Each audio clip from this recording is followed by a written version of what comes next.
નમસ્કાર ભક્તો, શ્રીમદ્ ભગવદ્ ગીતા સાક્ષાત ભગવાનની દિવ્યવાણી છે. તેની મહિમા અપાર છે, અપરિમિત છે. તેનું યથાર્થમાં વર્ણન કોઈ નથી કરી શકતું. શેષ, મહેશ અને ગણેશ પણ તેની મહિમાને સંપૂર્ણપણે વર્ણવી નથી શકતા. તો પછી મનુષ્યની તો વાત જ શું કરવી? ગીતા સર્વશાસ્ત્રમય છે. તેને બધા શાસ્ત્રોનો ખજાનો કહેવામાં આવે છે. ગીતાને આપણે ભગવાનથી પણ ચઢિયાતી કહીએ તો તેમાં કોઈ અતિશયોક્તિ નહીં હોય. ભગવાને સ્વયં કહ્યું છે કે હું ગીતાના આશ્રયમાં રહું છું. ગીતા મારું શ્રેષ્ઠ ઘર છે. ગીતાના જ્ઞાનનો સહારો લઈને જ હું ત્રણેય લોકનું પાલન કરું છું. શ્રીમદ્ ભગવદ્ ગીતા એકમાત્ર એવો ગ્રંથ છે જે મનુષ્યને જીવવાની સાચી રીત બતાવે છે. ગીતા જીવનમાં ધર્મ, કર્મ અને પ્રેમનો પાઠ ભણાવે છે. શ્રીમદ્ ભગવદ્ ગીતાનું જ્ઞાન માનવ જીવન અને મૃત્યુ પછીના જીવન બંને માટે ઉપયોગી માનવામાં આવ્યું છે. શ્રીમદ્ ભગવદ્ ગીતામાં કુલ 18 અધ્યાય અને 700 શ્લોક છે, જેને દરેક માટે વાંચી શકવા થોડા મુશ્કેલ છે. એટલા માટે જ આજના આ અત્યંત ખાસ વિડીયોમાં આપણે શ્રીમદ્ ભગવદ્ ગીતાના 201 વિચારો વિશે વાત કરવાના છીએ, જેને જાણીને તમે શ્રીમદ્ ભગવદ્ ગીતાનો સાચો અર્થ સમજી શકશો. તેથી આ વિચારોને તમે દરરોજ રાત્રે સૂતા પહેલાં ચોક્કસ સાંભળો. વિડીયો શરૂ કરતા પહેલાં ભક્તિમય દિલથી વિડીયો લાઇક કરી કોમેન્ટમાં જય શ્રી કૃષ્ણ જરૂરથી લખી દેજો. અને જો તમારું દિલ કરે તો ચેનલને પણ સબસ્ક્રાઇબ જરૂરથી કરજો. તો ચાલો હવે મોડું કર્યા વિના વિડીયો શરૂ કરીએ. ભગવાન શ્રીકૃષ્ણ કહે છે, 4 વેદોનો અર્થ ન જાણો તો કોઈ વાંધો નથી, પરંતુ સમજદારી, જવાબદારી, વફાદારી અને ઈમાનદારી આ 4 શબ્દોનો મર્મ જાણી લો તો પણ જીવન સાર્થક થઈ જશે. દીપકનું જીવન એટલા માટે વંદનીય નથી કે તે બળે છે, પરંતુ એટલા માટે વંદનીય છે કારણ કે તે બીજા માટે બળે છે અને બીજાથી બળતો નથી. આપણી આસ્થાની પરીક્ષા ત્યારે થાય છે જ્યારે આપણને જે ઈચ્છીએ તે ન મળે અને તેમ છતાં આપણા હૃદયમાંથી પ્રભુ માટે આભાર જ નીકળે. જો સાચા અર્થમાં તમે તમારું જીવન બદલવા માંગતા હો તો સૌથી પહેલાં તમારે તમારું મન બદલવા માટે તૈયાર રહેવું પડશે. કારણ કે જેવું તમારું મન રહેશે તેવા જ તમારા વિચારો હશે, અને જેવા તમારા વિચારો હશે તેવું જ તમારું જીવન હશે. નીચ વિચારો રાખશો તો નીચ બની જશો. સારા વિચારો રાખશો તો ઊંચાઈ પર જશો. વિશ્વાસ કોઈના પર એટલો કરો કે તે તમારી સાથે છળ કરતી વખત તે પોતાની જાતને દોષી સમજે, અને પ્રેમ કોઈને એટલો કરો કે તેના મનમાં સદૈવ તમને ગુમાવવાનો ડર કાયમ રહે. ભગવાન શ્રીકૃષ્ણ કહે છે કે વ્યક્તિએ સદૈવ બુરાઈથી બચીને રહેવું જોઈએ. જો કોઈ ખરાબ કર્મ કરે છે તો તે કર્મ તેણે પોતાના જીવનમાં ભોગવવું જ પડે છે. જેવી રીતે સેંકડો ગાયોની વચ્ચે વાછરડું પોતાની માતાને શોધી લે છે, બરાબર તેવી જ રીતે કર્મનું ફળ તમને હજારોની ભીડમાં પણ શોધી લેશે. માધવ કહે છે કે કોઈ જીવને કષ્ટ આપીને તમે મને ખુશ નથી જોઈ શકતા. શ્રીકૃષ્ણ જગતના સ્વામી છે. તે કણકણમાં નિવાસ કરે છે. નાનામાં નાના જીવના હૃદયમાં ઈશ્વરનો વાસ હોય છે. તે જીવને કષ્ટનો અનુભવ થવો તે ઈશ્વરને કષ્ટનો અનુભવ કરાવે છે. એટલા માટે કોઈ પણ જીવને કષ્ટ આપવું તે ઈશ્વરને કષ્ટ આપવા સમાન છે. મૃત્યુ એક અટલ સત્ય છે જેને ક્યારેય બદલી નથી શકાતું. આ સંસારનું જ્યારથી નિર્માણ થયું છે ત્યારથી જન્મ મૃત્યુનું ચક્ર ચાલતું આવે છે. જેવી રીતે મનુષ્ય પોતાના જૂના વસ્ત્રોનો ત્યાગ કરીને નવા વસ્ત્રો ધારણ કરે છે, બરાબર તેવી જ રીતે આત્મા જૂના વ્યર્થ શરીરનો ત્યાગ કરીને નવા શરીરને ધારણ કરે છે. આ પ્રકૃતિનો નિયમ છે. આ સત્યનો સ્વીકાર કરીને ભયમુક્ત થઈને આજના સમયમાં જીવવું જોઈએ. જ્ઞાની વ્યક્તિ ન તો મરવાવાળાનો શોક કરે છે અને ન તો તેનો શોક કરે છે જે હજુ જીવિત છે, કારણ કે તે જાણે છે કે જે મરી ગયું તે ફરીથી જન્મ લેશે અને જે જીવિત છે તે એક દિવસ ચોક્કસ મરશે. માત્ર જ્ઞાન જ એક એવું અક્ષય તત્વ છે જે ક્યાંય પણ, કોઈ પણ અવસ્થામાં અને કોઈ પણ કાળમાં મનુષ્યનો સાથ નથી છોડતું. ધરતી પર જેવી રીતે ઋતુઓમાં બદલાવ આવે છે, બરાબર તેવી જ રીતે જીવનમાં પણ સુખ દુઃખ આવતા જતા રહે છે. યુદ્ધ હોય કે જીવન, સફળતા માત્ર 3 શસ્ત્રોથી પ્રાપ્ત થાય છે: ધર્મ, ધૈર્ય અને સાહસ. કોઈ પણ મનુષ્ય જન્મથી નહીં પરંતુ પોતાના કર્મોથી મહાન બને છે. કંઈક મેળવવું હોય તો પોતાની જાત પર ભરોસો રાખો, કારણ કે સહારો ગમે તેટલો સાચો અને સારો હોય, એક દિવસ સાથ છોડી જ જાય છે. મિત્ર ગરીબ છે કે અમીર તે મહત્વનું નથી, પરંતુ તે તમારા ખરાબ સમયમાં તમારો સાથ કેટલો આપે છે તે મહત્વનું છે. ધર્મ ગમે તે હોય, સારા માણસ બનો. હિસાબ તમારા કર્મનો થશે, ધર્મનો નહીં. ખુશી માટે કામ કરશો તો ખુશી નહીં મળે, પરંતુ ખુશ થઈને કામ કરશો તો ખુશી ચોક્કસ મળશે. જ્યારે તમે બીજા માટે સારું ઈચ્છો છો, ત્યારે જ સારી વસ્તુઓ તમારા જીવનમાં પાછી આવે છે. આ જ પ્રકૃતિનો નિયમ છે. તમારું મૂલ્ય એ વાતથી નક્કી નથી થતું કે તમે શું છો, તે એ વાતથી નક્કી થાય છે કે તમે પોતાની જાતને શું બનાવવાની ક્ષમતા રાખો છો. હસતું મન અને હસતો ચહેરો આ જ સાચી સંપત્તિ છે. મનુષ્ય હંમેશા પોતાના ભાગ્યને કોસતો રહે છે, એ જાણતા હોવા છતાં કે ભાગ્યથી પણ ઊંચું તેનું કર્મ છે, જે તેના પોતાના હાથમાં છે. ખામીઓ ભલે 1000 હોય તમારામાં, પરંતુ પોતાની જાત પર વિશ્વાસ રાખો કે તમે સૌથી શ્રેષ્ઠ કરવાનું કૌશલ્ય ધરાવો છો. જેટલી રાહ પરમાત્મા તમારી પાસે જોવડાવી રહ્યા છે, સમય આવવા પર તે એટલું આપશે કે તમે સંભાળી પણ નહીં શકો. ભગવાન શ્રીકૃષ્ણ કહે છે કે જેવી રીતે પ્રકાશની જ્યોત અંધકારમાં ચમકે છે, બરાબર તેવી જ રીતે સત્ય પણ ચમકે છે. એટલા માટે મનુષ્યએ હંમેશા સત્યના માર્ગ પર ચાલવું જોઈએ. ક્રોધ મનુષ્યને નર્ક તરફ લઈ જતો દરવાજો છે. ક્રોધ કરવાથી વ્યક્તિનું મન અશાંત થઈ જાય છે. તે આવેશમાં આવીને ઘણીવાર પોતાનું જ નુકસાન કરી બેસે છે. ભગવાન શ્રીકૃષ્ણ કહે છે કે મનુષ્યએ ક્રોધ કરવાથી બચવું જોઈએ. ગમે તેટલો ગુસ્સો આવે, પોતાની જાતને શાંત રાખવાનો પ્રયાસ કરો. બીજાનું ભલું કરવાવાળા મનુષ્યએ હંમેશા કષ્ટોનો સામનો કરવો પડે છે, કારણ કે હંમેશા ફળ આપતા વૃક્ષને જ પથ્થરોનો માર સહન કરવો પડે છે. સત્યથી કમાયેલું ધન દરેક પ્રકારે સુખ આપે છે. છળ કપટથી કમાયેલું ધન દુઃખ જ દુઃખ આપે છે. ચૂપ રહેવા કરતાં મોટો જવાબ નથી, અને માફ કરી દેવા કરતાં મોટી સજા હોતી નથી. જ્યારે મહેનત કર્યા પછી પણ સપના પૂરા ન થાય તો રસ્તો બદલો, સિદ્ધાંત નહીં, કારણ કે વૃક્ષ પણ હંમેશા પાંદડા બદલે છે, મૂળ નહીં. જો કોઈની સંગતથી તમારા વિચારો શુદ્ધ થવા લાગે તો સમજી લેજો કે તે કોઈ સાધારણ વ્યક્તિ નથી. તમારો કઠિન સમય જ તમને મજબૂત બનાવી દે છે. એક સમજદાર વ્યક્તિ તે જ છે જે બીજાઓને જોઈને તેમની વિશેષતાઓમાંથી શીખે છે, તેમની સાથે તુલના અને ઈર્ષા નથી કરતો. સંબંધો મોટી મોટી વાતો કરવાથી નહીં, પરંતુ નાના નાના ભાવોને સમજવાથી ગાઢ બને છે. જો બધું જ ગુમાવીને પણ તમારામાં કંઈક કરવાની હિંમત બાકી છે, તો સમજી લો કે તમે કંઈ ગુમાવ્યું નથી. કર્મ જ સૌથી મોટો ધર્મ છે. ભગવાન શ્રીકૃષ્ણ ગીતામાં અર્જુનને ઉપદેશ આપતા કહે છે કે વ્યક્તિ કર્મ કરવા માટે જ પેદા થયો છે, અને કર્મ કર્યા વિના કોઈ રહી નથી શકતો. મનુષ્યએ પરિણામની ચિંતા કર્યા વિના પોતાના કર્તવ્યોનું પાલન કરવું જોઈએ. કૃષ્ણ પોતાના ભક્તોને કર્મનો માર્ગ બતાવતા કહે છે કે પોતાના કર્મો સમાજ પ્રત્યે અને માનવ કલ્યાણ પ્રત્યે કેન્દ્રિત કરો, બાકી ફળની ચિંતા ન કરો. તે તમામ કર્મો મને સમર્પિત કરો. આ માર્ગને અપનાવીને તમે મને પ્રાપ્ત કરી શકો છો અને મારા પ્રેમના ભાગીદાર બની શકો છો. આ સંસારમાં આજે જે તમારી પાસે છે, કાલે તે કોઈ બીજાનું હતું, અને પરમ દિવસે તે કોઈ બીજાનું હશે. તમે અહીં ખાલી હાથે આવ્યા હતા અને ખાલી હાથે જ જશો. જો કોઈ તમારો સાથ ન આપે તો નિરાશ ન થતા, કારણ કે પરમાત્માથી મોટો કોઈ હમસફર નથી હોતો. ખુશી આઝાદી પર નિર્ભર હોય છે, અને આઝાદી એ વાત પર નિર્ભર હોય છે કે તમે કેટલા સાહસી છો. વિશ્વાસ વિના આ દુનિયામાં કોઈ પણ સંબંધ વધુ સમય સુધી ટકી શકતો નથી. જો કોઈ ભૂલને કારણે ગઈકાલનો દિવસ દુઃખમાં વીત્યો હોય તો તેને યાદ કરીને આજનો દિવસ વ્યર્થ ન કરો. જે લક્ષ્યમાં ખોવાઈ ગયો, સમજો તે જ સફળ થઈ ગયો. તમે જે કરી રહ્યા છો તેનાથી જો તમે પ્રેમ કરો છો તો તમે ચોક્કસ સફળ થશો.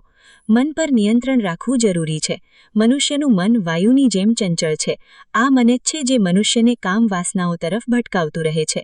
જો જીવનને સફળ બનાવવું હોય તો મન પર કાબૂ રાખવું ખૂબ જરૂરી છે. મનને વશમાં કરવાથી દિમાગની શક્તિ કેન્દ્રિત થાય છે, જેનાથી કાર્યોમાં સફળતા મળવા લાગે છે. ગીતા અનુસાર જે વ્યક્તિએ પોતાના મન પર કાબૂ મેળવી લીધો તે મનમાં પેદા થતી નકામી ચિંતાઓ અને ઈચ્છાઓથી પણ દૂર રહે છે. સાથે જ વ્યક્તિ પોતાના લક્ષ્યને પણ સરળતાથી પ્રાપ્ત કરી લે છે. જો મનને વશમાં નહીં કરો તો તે તમારો સૌથી મોટો શત્રુ બની જશે. અજ્ઞાની વ્યક્તિ પોતાના લાભ માટે કાર્ય કરે છે, જ્યારે બુદ્ધિમાન લોકો વિશ્વના કલ્યાણ માટે કાર્ય કરે છે. જો કોઈ કામ કરવામાં ડર લાગે તો યાદ રાખજો, આ સંકેત છે કે તમારું કામ બહાદુરીથી ભરેલું છે. ભગવાન શ્રીકૃષ્ણ કહે છે કે જ્યારે શાંતિના બધા માર્ગ બંધ થઈ જાય અને ન્યાય ન મળે ત્યારે યુદ્ધ કરો. વાસ્તવમાં મુસીબતમાં સાથ આપનાર મિત્ર જ સાચો મિત્ર હોય છે. હંમેશા શંકા કરનાર વ્યક્તિ ક્યારેય ત્યારે શાંતિ પ્રાપ્ત કરી શકતો નથી, તેથી શંકા કરવાથી બચો. વધુ શંકા કરવાથી મનની શાંતિ ભંગ થઈ જાય છે અને વ્યક્તિ ભ્રમિત થઈને પોતાના સંબંધોને નષ્ટ કરી નાખે છે. તનની સુંદરતા મનને આકર્ષિત કરે છે, જ્યારે સ્વભાવની સુંદરતા હૃદયને આકર્ષિત કરે છે. એટલા માટે મનુષ્યનો સ્વભાવ હંમેશા નિર્મળ હોવો જોઈએ. કોણ શું કરી રહ્યું છે, કેવી રીતે કરી રહ્યું છે અને શા માટે કરી રહ્યું છે, આ બધાથી તમે જેટલા દૂર રહેશો એટલા જ ખુશ રહેશો. જીવનમાં આપણે કેટલા સાચા છીએ અને કેટલા ખોટા છીએ આ માત્ર બે લોકો જ જાણે છે, એક પરમાત્મા અને બીજી આપણી અંતરાત્મા. ભગવાન શ્રીકૃષ્ણ કહે છે કે જે મનુષ્યની અંદર જ્ઞાનની ઉણપ હોય અને ઈશ્વરમાં શ્રદ્ધા ન હોય તે મનુષ્ય જીવનમાં ક્યારેય પણ આનંદ અને સફળતાને પ્રાપ્ત નથી કરી શકતો.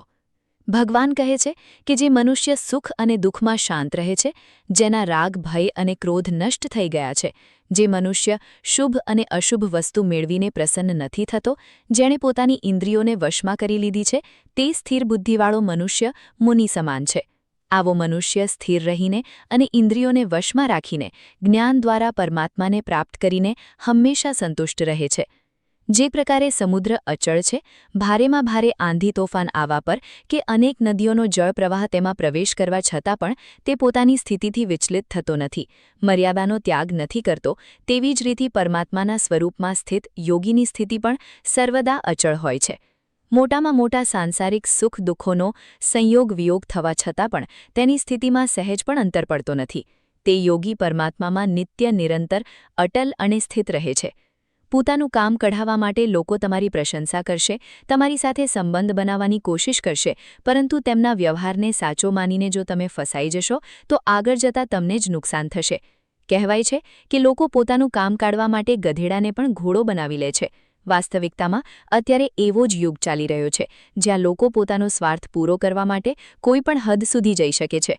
ભગવાન શ્રીકૃષ્ણ કહે છે કે કોઈના મીઠા શબ્દોમાં ક્યારેય ન ફસાતા, પરંતુ આંખો ખોલીને માણસને પારખતા શીખો. મોટાભાગે તમને ચોટ એ જ લોકો પહોંચાડે છે જે તમારા પોતાના હોય છે, જે તમારા દિલની વધારે નજીક હોય છે. ગીતાનું આ સૌથી મહત્વપૂર્ણ જ્ઞાન છે, કારણ કે મહાભારતની લડાઈ પારકા લોકો વચ્ચે ન હતી, આ ભાઈઓની લડાઈ હતી, એક જ પરિવારની લડાઈ હતી.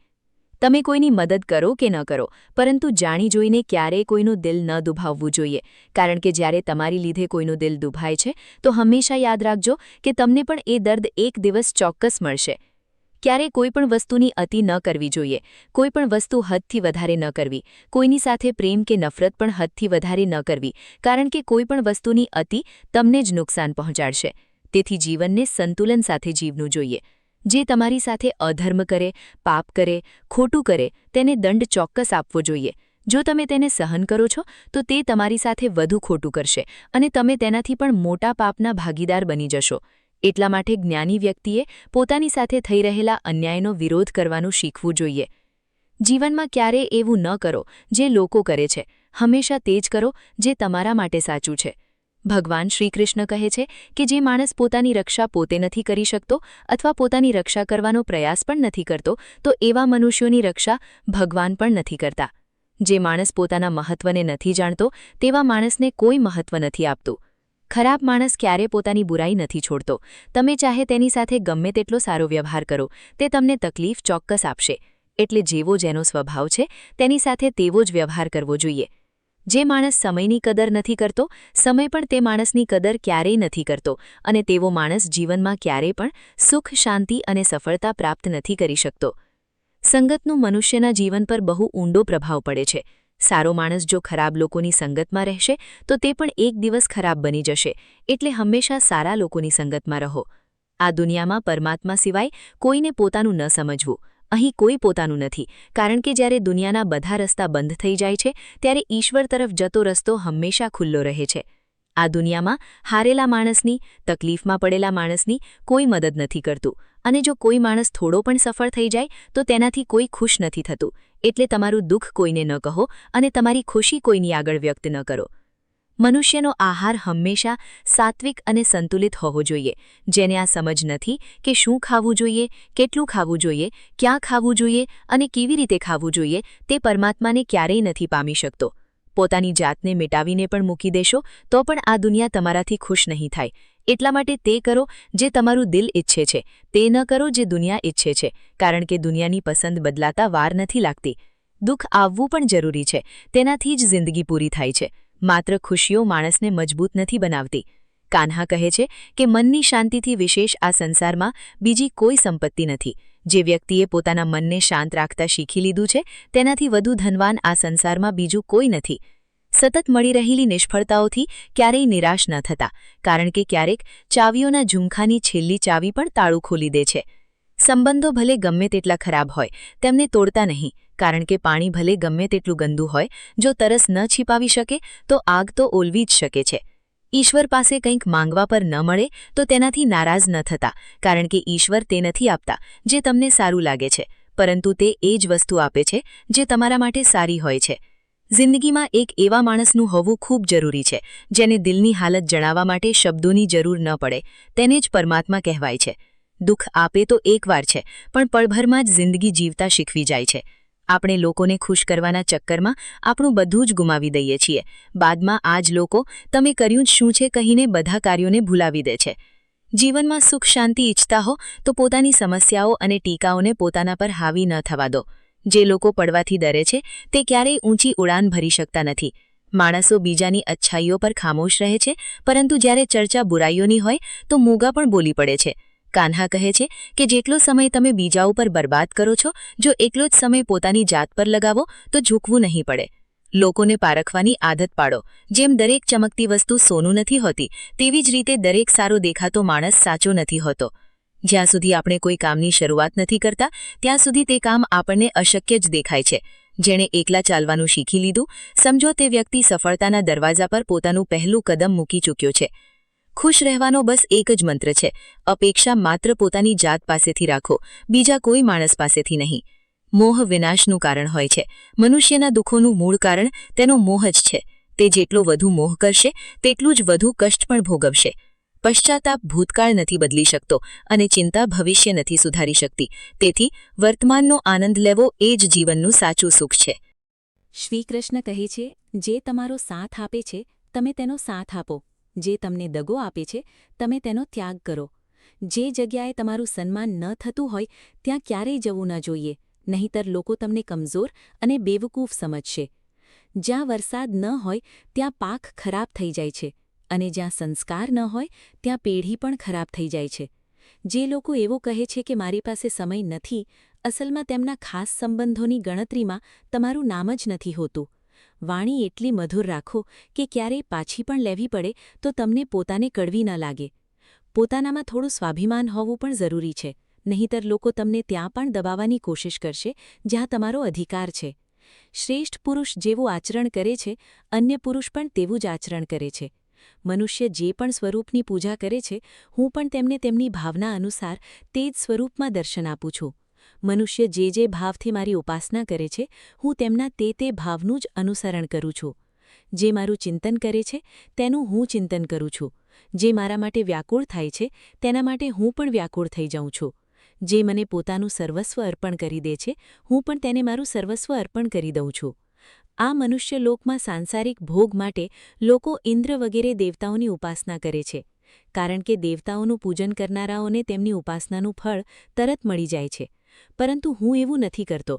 મારા ભક્તો જો સાચા ભાવથી પણ મારું ભજન કરે છે તો પણ હું તેમની એ જ કામનાને પૂર્ણ કરું છું, જેની પૂર્તિથી તેમનો વિષયો પ્રત્યે વૈરાગ્ય થાય અને મારામાં પ્રેમ અને વિશ્વાસ વધે. એટલા માટે સાંસારિક મનુષ્યને મારી ભક્તિનું ફળ જલ્દી મળતું દેખાતું નથી, અને એટલા માટે જ મંદબુદ્ધિ મનુષ્યો કર્મોનું ફળ જલ્દી પ્રાપ્ત કરવાની ઈચ્છાથી અન્ય દેવતાઓનું જ પૂજન કરતા રહે છે. જેમ હવાનો ઝોંકો નાવને ભટકાવી દે છે, તેવી જ રીતે મનુષ્યની ઈચ્છાઓ બુદ્ધિને ભટકાવી દે છે.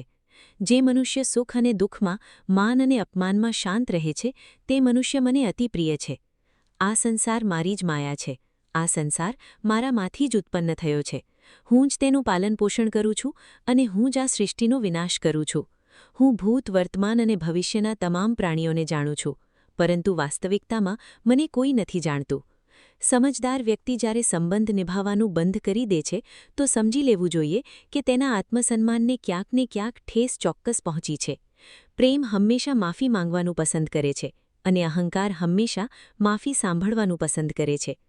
કર્મ જ તમારી ઓળખ છે, નહીંતર એક જ નામના અહીં હજારો માણસો છે. સારા કર્મ કરતા છતાં પણ લોકો માત્ર તમારી બુરાઈઓ જ યાદ રાખશે. તેથી લોકો શું કહે છે તેના પર ક્યારેય ધ્યાન ના આપો. બને તેટલું ખામોશ જ રહેવું સારું છે, કારણ કે સૌથી વધારે ગુના માણસ પાસે તેની જીભ જ કરાવે છે. જે પુરુષ ન તો કોઈની સાથે દ્વેષ કરે છે અને ન તો કોઈ વસ્તુની આકાંક્ષા કરે છે તેવો કર્મયોગી પુરુષ સંન્યાસી સમાન છે અને તે પુરુષ સુખપૂર્વક સાંસારિક બંધનોમાંથી મુક્ત થઈને પરમાત્માને પ્રાપ્ત કરી લે છે અને અજ્ઞાની મનુષ્ય કામ ક્રોધ લોભ અને મોહમાં ફસાઈને ભટકતો રહે છે. ભગવાન શ્રીકૃષ્ણ કહે છે, ભગવત પ્રાપ્તિ માટે કર્મ કરવાવાળો કોઈ પણ મનુષ્ય દુર્ગતિને પ્રાપ્ત નથી થતો. આ લોકમાં કે પરલોકમાં તે જ્યાં પણ રહે છે તે પરમાત્માના માર્ગમાં આગળ જ વધતો રહે છે.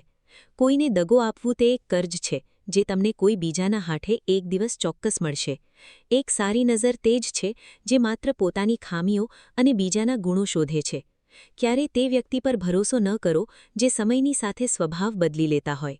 જીવનમાં ક્યારેય કોઈની સાથે પોતાની તુલના ન કરો. તમે જેવા છો સર્વશ્રેષ્ઠ છો.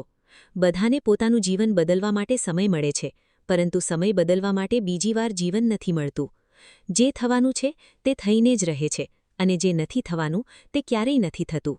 આવો નિશ્ચય જેમની બુદ્ધિમાં હોય છે તેમને ચિંતા ક્યારેય નથી સતાવતી. જેમની બુદ્ધિ માયાએ હરી લીધી છે, જે જાણી જોઈને પાપ કર્મોમાં જ લિપ્ત છે, જે મને જાણવાનો પ્રયત્ન પણ નથી કરતા, એવા મનુષ્યોને જીવનમાં અને જીવન પછીના જીવનમાં પણ કષ્ટોમાંથી મુક્તિ નથી મળી શકતી. જે મનુષ્ય અંતકાળમાં પણ મારું સ્મરણ કરતાં કરતાં શરીરનો ત્યાગ કરે છે તે મારા પરમધામને પ્રાપ્ત થાય છે, તેમાં કોઈ શંકા નથી. દેવતાઓને પૂજનારા દેવતાઓને પ્રાપ્ત થાય છે, પિતૃઓને પૂજનારા પિતૃઓને પ્રાપ્ત થાય છે, ભૂતોને પૂજનારા ભૂતોને પ્રાપ્ત થાય છે અને મારું પૂજન કરનારા ભક્તો મને જ પ્રાપ્ત થાય છે. તેથી મારા ભક્તોનો પુનર્જન્મ નથી થતો. જે કોઈ ભક્ત મારા માટે પ્રેમથી પત્ર પુષ્પ ફળ જળ વગેરે અર્પણ કરે છે તે શુદ્ધ બુદ્ધિવાળા ભક્તનું પ્રેમપૂર્વક અર્પણ કરાયેલું તે પત્ર પુષ્પ હું સદ્ગુણ સ્વરૂપે પ્રગટ થઈને પ્રેમપૂર્વક ગ્રહણ કરું છું. તું જે કર્મ કરે છે, જે ખાય છે, જે હવન કરે છે, જે દાન આપે છે તે બધું મને અર્પણ કર. હું તને મુક્તિ પ્રદાન કરીશ. જો કોઈ દુરાચારી પણ અનન્ય ભાવથી મારો ભક્ત બનીને મારું ભજન કરે છે તો તે પુરુષ પણ સાધુ સમાન છે, કારણ કે તેણે સારી રીતે નિશ્ચય કરી લીધો છે કે પરમેશ્વરના ભજન સમાન બીજું કશું જ નથી. સ્ત્રી વૈશ્ય શૂદ્ર ચાંડાર કોઈ પણ હોય તે મારી શરણે આવીને પરમ ગતિને પ્રાપ્ત કરે છે. સારી દાનતથી કરવામાં આવેલું કામ ક્યારેય વ્યર્થ નથી જતું અને તેનું ફળ તમને ચોક્કસ મળે છે. જીવનની સૌથી મોટી ભૂલ તે જ હોય છે જે ભૂલમાંથી આપણે કંઈ શીખી શકતા નથી. તમે આજે જે પણ કર્મ કરી રહ્યા છો તેનું ફળ તમને આવતીકાલે મળશે અને આજે જે તમારી પાસે છે તે તમારા દ્વારા કરવામાં આવેલા કર્મોનું ફળ છે.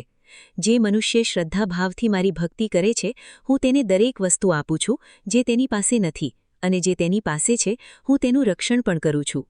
જીવન કઠિન ત્યારે લાગે છે જ્યારે આપણે પોતાની જાતમાં બદલાવ લાવવાને બદલે સંજોગોને બદલવાનો પ્રયાસ કરીએ છીએ. શસ્ત્રો માત્ર શરીરને ઘાયલ કરે છે, પરંતુ શબ્દો આત્માને પણ ઘાયલ કરી દે છે. જ્યારે વિરોધીઓનું પલ્લડું ભારે હોય તો વિજય મેળવવા માટે કૂટનીતિનો રસ્તો અપનાવો. દુનિયામાં માત્ર માતા અને પિતા જ એવા માણસ છે જે ઈચ્છે છે કે અમારા બાળકો અમારા કરતાં પણ વધુ કામયાબ બને. જ્યારે માણસની જરૂરિયાત બદલાઈ જાય છે ત્યારે માણસની વાત કરવાની રીત પણ બદલાઈ જાય છે. જે વ્યક્તિ પોતાની ભૂલો માટે પોતાની જાત સાથે લડે છે તેને કોઈ પણ હરાવી શકતું નથી. જે મનુષ્યના હૃદયમાં સાચી માનવતા હશે તેની વિચારસરણી હંમેશા એ જ હશે કે મને મળેલું દુઃખ કોઈને ન મળે અને મને મળેલું સુખ બધાને મળે. મીઠું જૂઠ બોલવા કરતાં કડવું સત્ય બોલવું સારું છે. આનાથી તમને સાચા શત્રુ ચોક્કસ મળશે, પરંતુ જૂઠા મિત્રો નહીં. ખરાબ કર્મો કરવા પડતા નથી, થઈ જાય છે, અને સારા કર્મો થતા નથી, કરવા પડે છે. કોઈ પ્રશંસા કરે કે નિંદા, લાભ તમારો જ છે. પ્રશંસા પ્રેરણા આપે છે અને નિંદા સુધારવાની તક આપણા. તામસિક ગુણો આપણી અંદર લઘુતા ગ્રંથિ પેદા કરીને આપણને ઉદાસ અને નુકસાન પહોંચાડે છે. ભગવાન શ્રીકૃષ્ણ કહે છે, દરેક મનુષ્યએ તામસિક અને રાજસિક ગુણોને ખત્મ કરીને પોતાના સાત્વિક ગુણોથી પરિચિત થવું પડશે.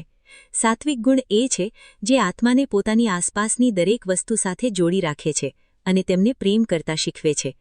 તમારું શું ગયું જે તમે રોડો છો? તમે શું લાવ્યા હતા જે તમે ગુમાવી દીધું? તમે શું પેદા કર્યું હતું જે નષ્ટ થઈ ગયું? તમે જે લીધું અહીંથી લીધું, જે આપ્યું અહીં જ આપ્યું. જે આજે તમારું છે કાલે કોઈ બીજાનું હશે, કારણ કે પરિવર્તન જ સંસારનો નિયમ છે અને સમયની સાથે સંસારમાં દરેક વસ્તુ પરિવર્તનના નિયમનું પાલન કરે છે.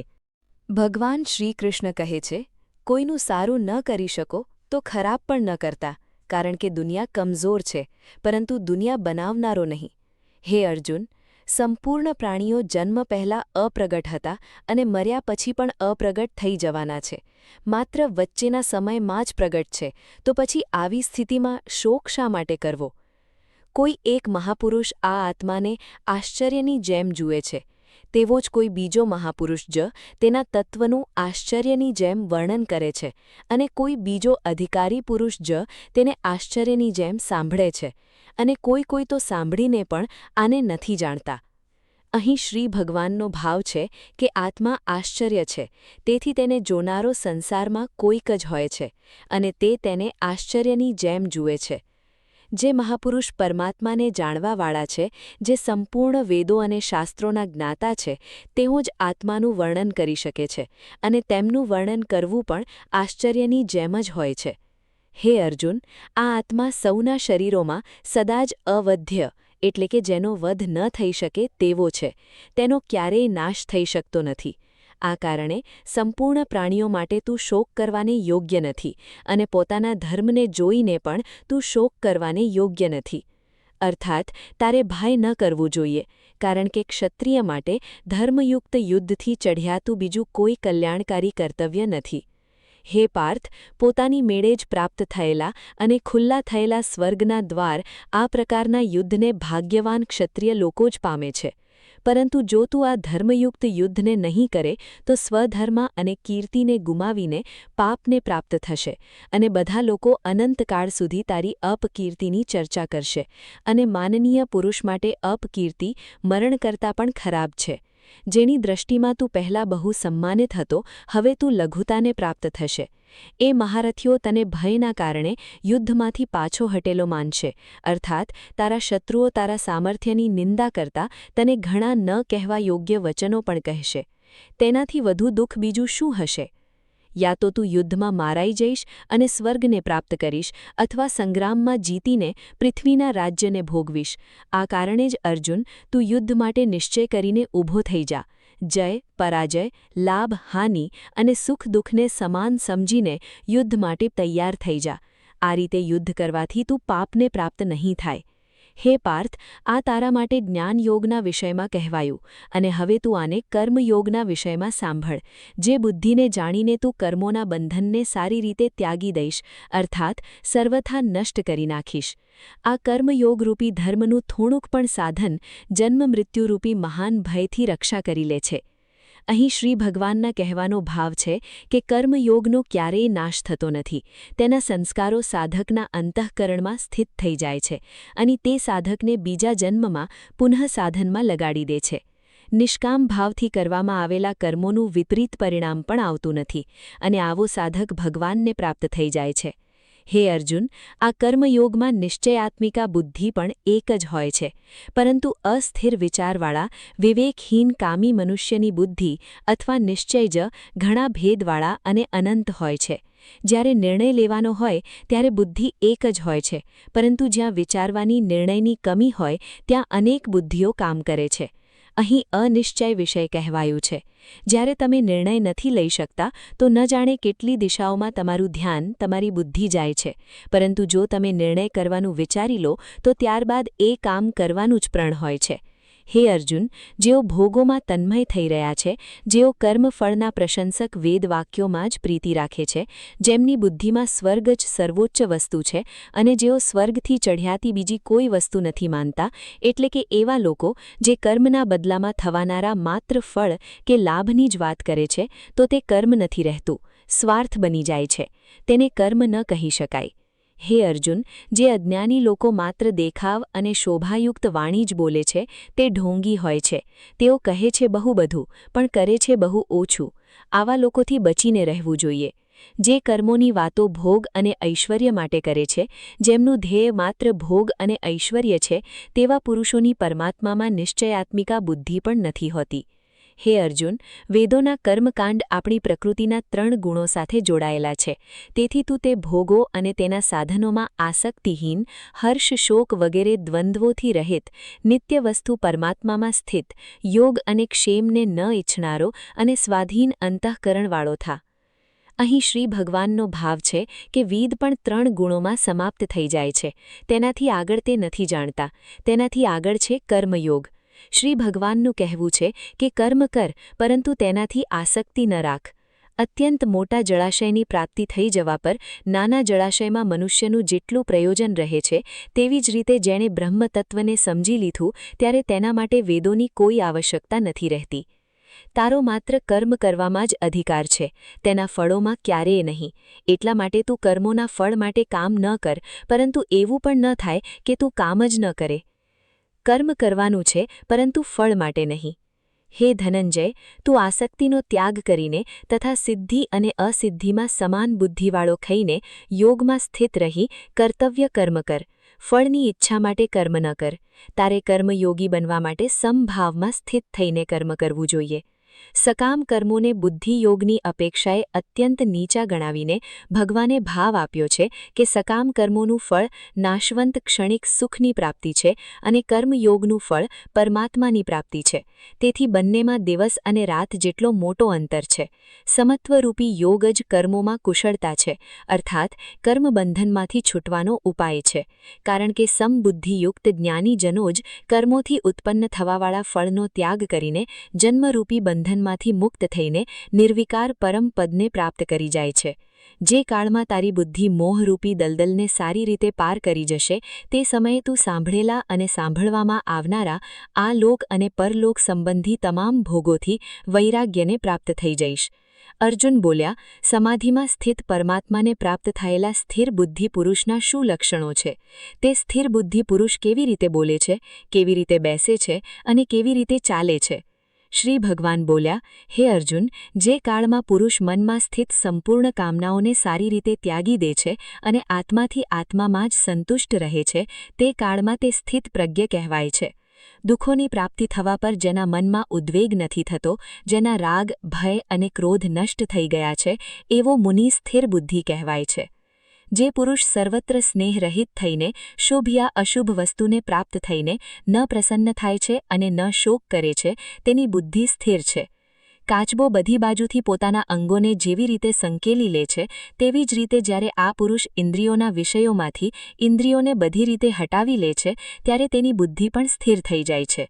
એટલા માટે સાધકે જોઈએ કે તે સંપૂર્ણ ઇન્દ્રિયોને વશમાં કરીને સમાહિત થઈને મારું ધ્યાન ધરે, કારણ કે જે પુરુષની ઇન્દ્રિયો તેના વશમાં હોય છે તેની જ બુદ્ધિ સ્થિર થઈ જાય છે. વિષયોનું ચિંતન કરવાવાળા પુરુષની તે વિષયોમાં આસક્તિ થઈ જાય છે. આસક્તિથી તે વિષયોની કામના ઉત્પન્ન થાય છે અને કામનામાં વિઘ્ન પડવાથી ક્રોધ ઉત્પન્ન થાય છે.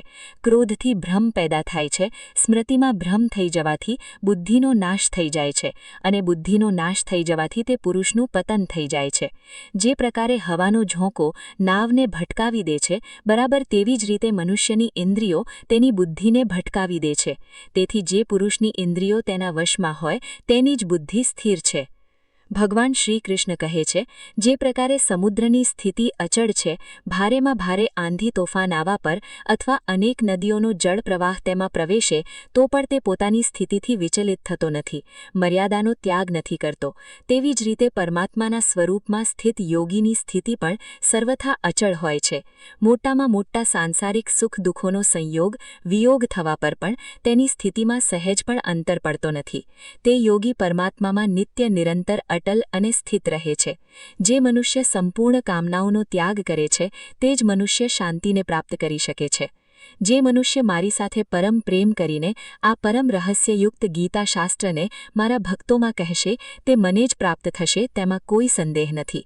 મિત્રો, ભગવાન શ્રી કૃષ્ણની આ વાતો જો તમને પસંદ આવી હોય તો કમેન્ટમાં જય શ્રી રાધે કૃષ્ણ જરૂર લખજો અને આવા જ પ્રેરણાદાયક વિડીયો જોવા માટે આ ચેનલને સબસ્ક્રાઇબ કરી લો. ધન્યવાદ. જય શ્રી રાધે કૃષ્ણ.